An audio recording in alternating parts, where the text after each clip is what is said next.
This is Beyond the Weekend, a podcast of Cornerstone Church, where we dig into the things we didn't have time for on Sunday. Welcome to BTW. Well, welcome back to Beyond the Weekend. It's been a little bit. I'm Mandy Fowler, Director of Spiritual Formation, being joined today by Pastor Alex Fernandez. Welcome. We took a little break. So generally, the point of this podcast is to kind of dig into cutting room floor, the dig into the sermon a little bit and talk about some things that we didn't have time to get into. And we tended to do it every other sermon series, but then the last sermon series was the kids one and didn't really feel like there was a ton extra to talk about. Like we really... Between the kids' church part and the adult part, I think we really kind of got everything out there that we needed to get out. So we took a little break, and hopefully you're glad that we're back, because now we've started a new series called The Other 167, which is all about worship and what it means to worship God with your whole life, really. Yeah. It's a strange title. We know that, but as we were wrestling with where to take our next series a few months ago and whatnot, this one popped up, and I would say it's about worship, but also to bring clarity to our congregation, the people who participate with Cornerstone, and helping them not only understand what we do, but why we do. And so much of the focus is on Sunday morning. I think that's just culturally how church is, that people attend church on Sunday, and churches, even like Cornerstone, put a lot of energy into that, but that's one piece of our worship of God, in our opinion. Right. And then, so we're going to explore what does worship look like when we're not here, and is it possible? And even in the strange questions like rest and the mundane, or serving. Yeah. I mean, all those, any opportunity. The cliche would be anything is an opportunity to worship God. So how can I, develop the posture of my heart so that's where my focus is. Right. Well, and it's interesting because we sort of have to, in order to get into other ways and other places to worship God, we kind of have to break down how we've been thinking about Sunday and the place of Sunday worship. So let's talk about that a little bit. Because if you think about it, when people ask a question like, which campus do you worship at? Or we'll say like, where did you go to church today? I don't know. Yeah. Usually the way that we think of worship or church period is in the Sunday morning. Right. And we're really trying to break that down a little bit, like not to underestimate really to elevate the importance of it, but to not to elevate the importance of the rest of the week as well. So let's talk about that. Yeah. In the irony of a series where you're going to talk about the other 167, we're starting with the one. The one. Let's talk about the 1 hour or so that we do spend there. And, I use the phrase often, I call it the holy huddle. And that's the way I view church. Is it's an opportunity to recalibrate our mind, refocus our heart, realign our worship. I think that's the phrase that I used in the message. Because we live in the reality of our world, and everything gets turned upside down, and kids are screaming, and work is either mundane or stressful. You got all the activities that you're trying to pile in the week, and so then we get into this rhythm. Hopefully you have a good rhythm of participating in the church experience, and many people do. But then I think the default can often be I'm going to set that hour aside for that, and then we kind of lose sight of what is that for, and how should that be helping me springboard into my week and help my mind, my heart, my soul align in the midst of the chaos. And then the phrase holy huddle is, it's a sports analogy, but it's like, hey, dust yourself off. We just ran a bunch of plays. Sometimes we fumbled here, we didn't block and tackle here. Some of the people on my side didn't do their job, or I didn't execute well, or maybe we scored a touchdown. All that kind of stuff. All those analogies can be. But then you come back into the huddle and you're like, okay, so let's look at the playbook again and say, how are we gonna do that? Yeah, I like that idea, and I really love the phrases you used to describe realigning and resetting and all that, because I think that's so crucial for us.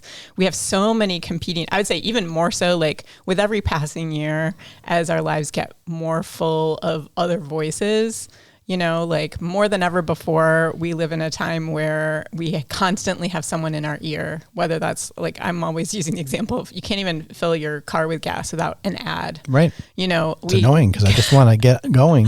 I know. And there actually used to be a button that you could push to mute it. I noticed even do that now. they took that away. So now the commercials play while the gas is bumping, which I don't mind so much. Yeah.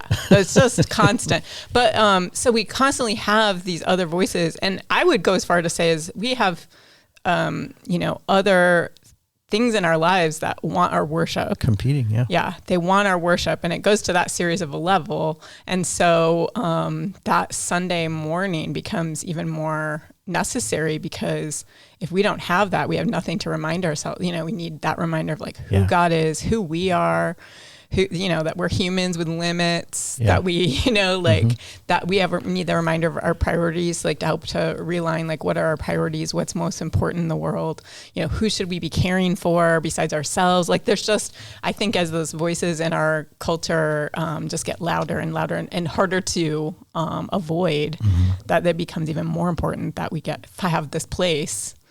And yet then it all rides on that 1 hour, if that's all we've got. Yeah. So I know it's we're almost teetering on saying let's not make it so important. Right. But we're also saying it's important. Yeah. So what's the distinction in there? And I think one of the things you and I were talking about earlier was content versus posture. Yes. I think often and I've been there, you get so focused on what am I experiencing? What's the content? Do I like the music? Was the message good?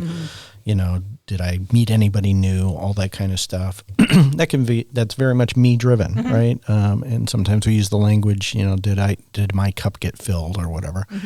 And that's not to say you shouldn't ask those questions or seek that. Right. But if that's the sole purpose of what Sunday is for, then I think we're missing a little bit of the connection to worship of God, because the worship of God is about the posture of our heart and our soul. And so those are the competing things. So, as a person who is responsible for the weekend experience, what we call Sunday morning, and I want to say responsible, I have teams who oversee those areas, but tech, vid production, and worship arts. We want to have an excellent experience. We do want people to have a great experience. We want to have the best music. We want to have great messages. We want to hit things that touch the soul, because as we were talking about in the message, we view Sunday morning as the springboard to ignite, so that, as we talked about the holy huddle and all the things that are going to come during the week that are ups and downs of life, that those things are cemented deep. Those things are, in our subconscious. When I'm discouraged on Wednesday, I remember the song I sang about how God is faithful from Sunday, and that's the thing playing in the back of my mind. So we want those experiences to be very positive and very rich and good, so that people come back, so that but it's not, it's the fine line of being entertained versus, how's it shaping me? Right. Well, and it's interesting that you bring up shaping, because I think, one thing that we don't really realize is that there's pretty much no such thing as a neutral experience, something neutral in your life that neither is like for positive or for negative. It's just, most everything in our lives is shaping us in some way.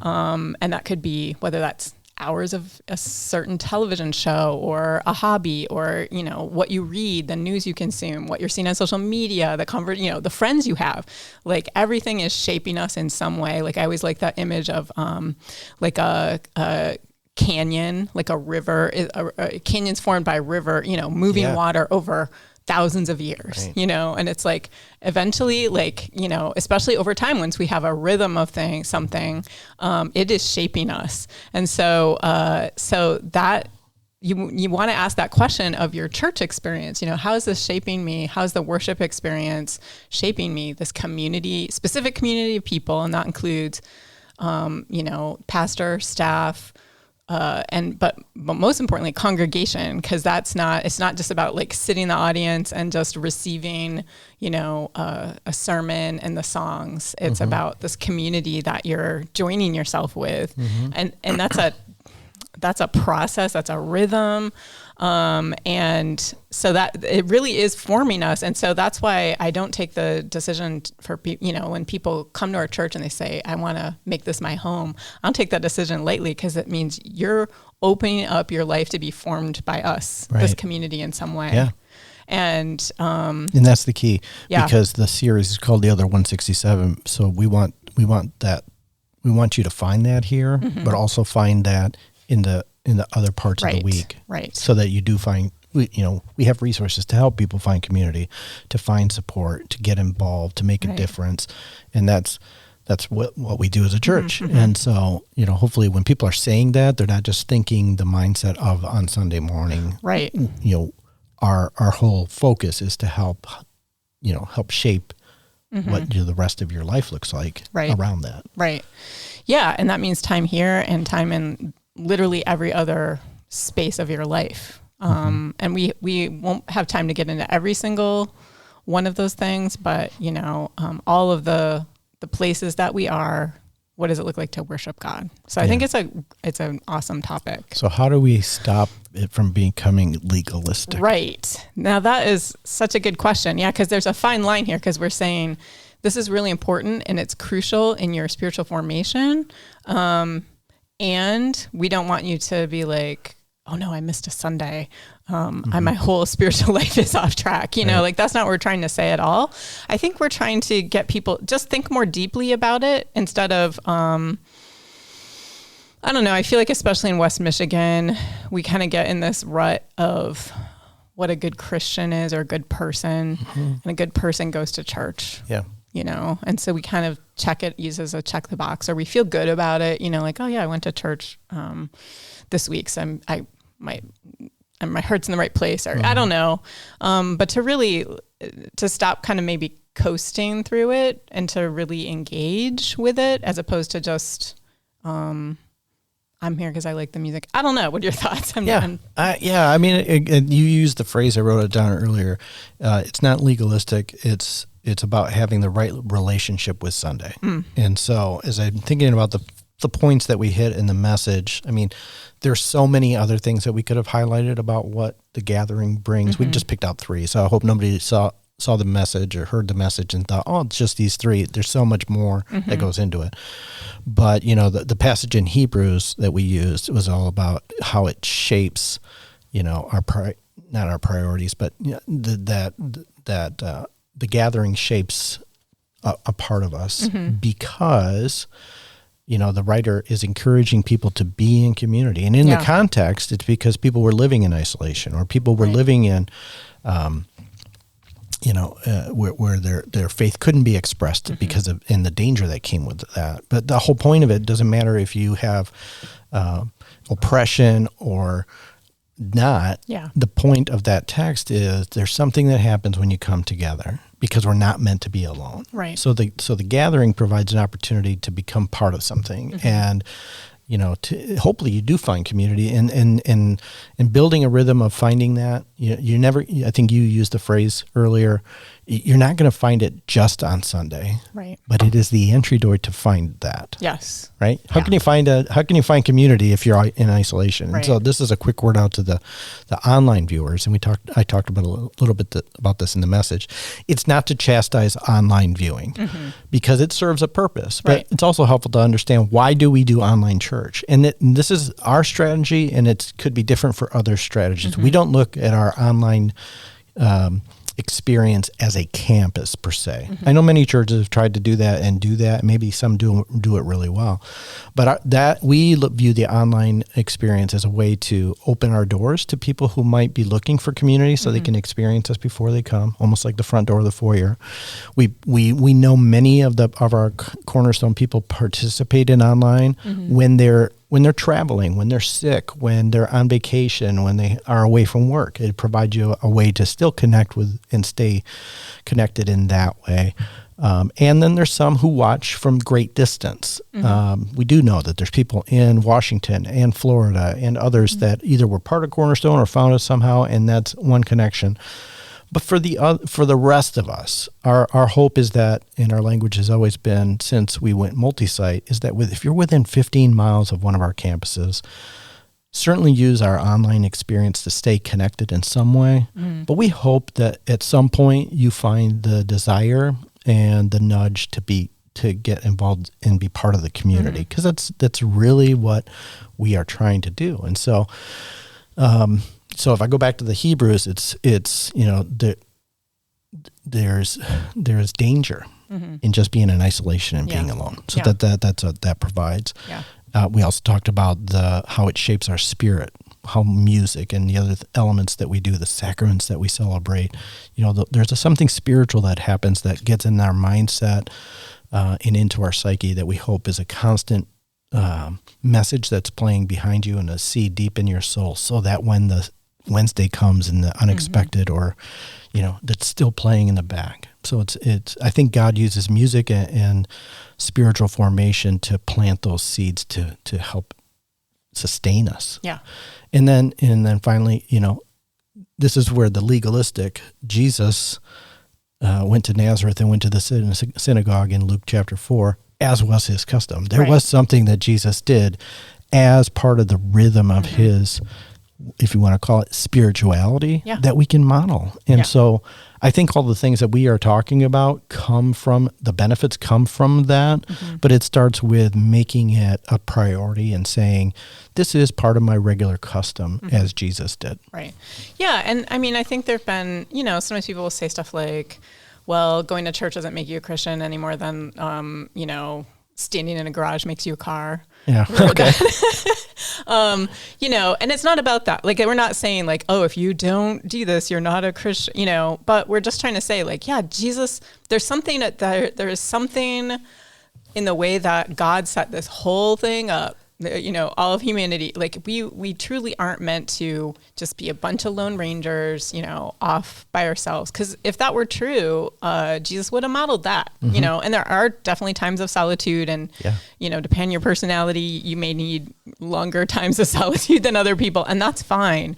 But this was never meant to be something just detached from other people.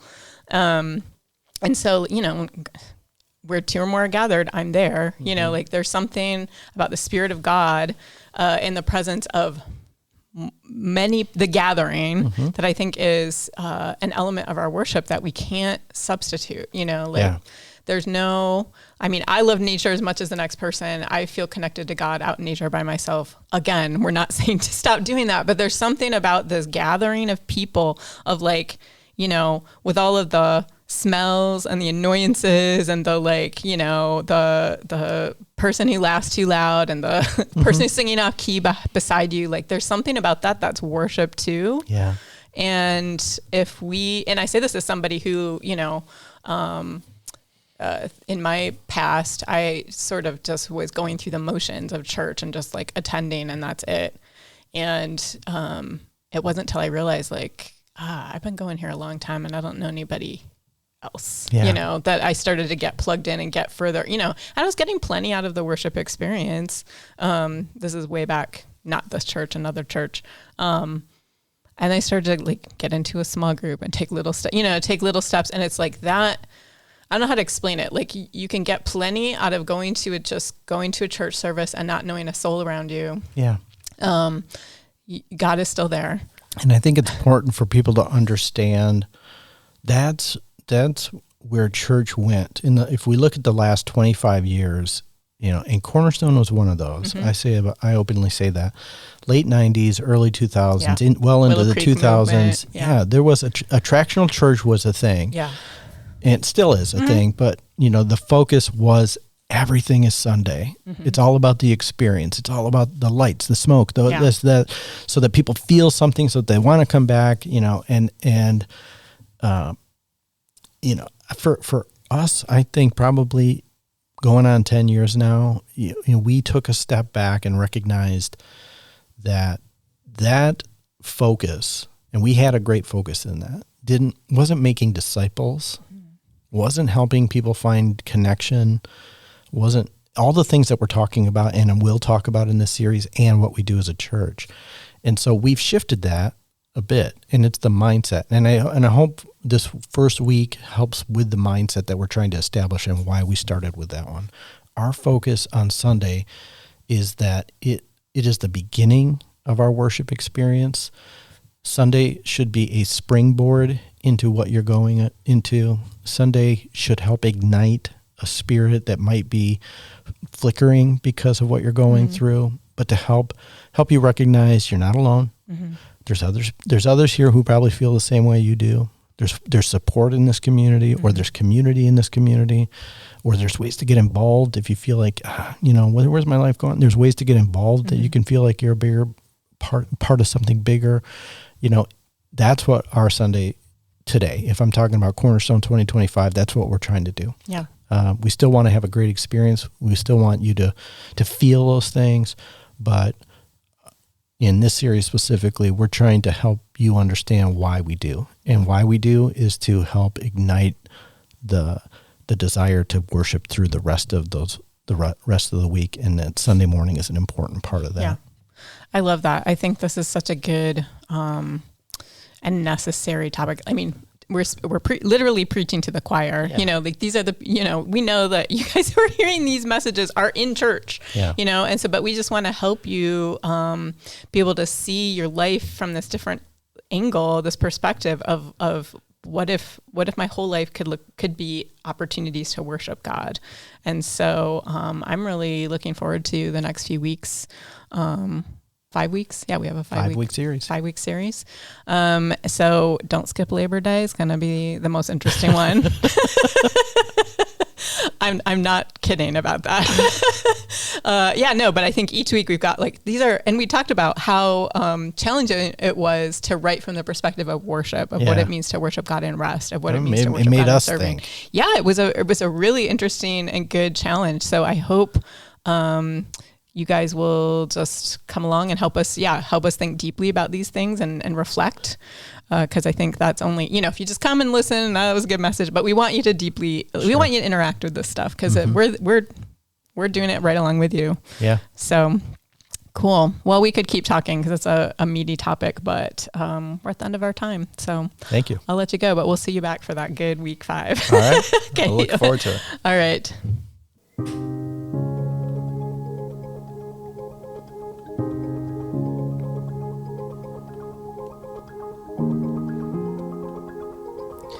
Beyond the Weekend is a podcast of Cornerstone Church, a multi-site church in the Grand Rapids, Michigan area. Please follow for more episodes and sermons, or find us online at www.cornerstonemi.org. Thanks for listening.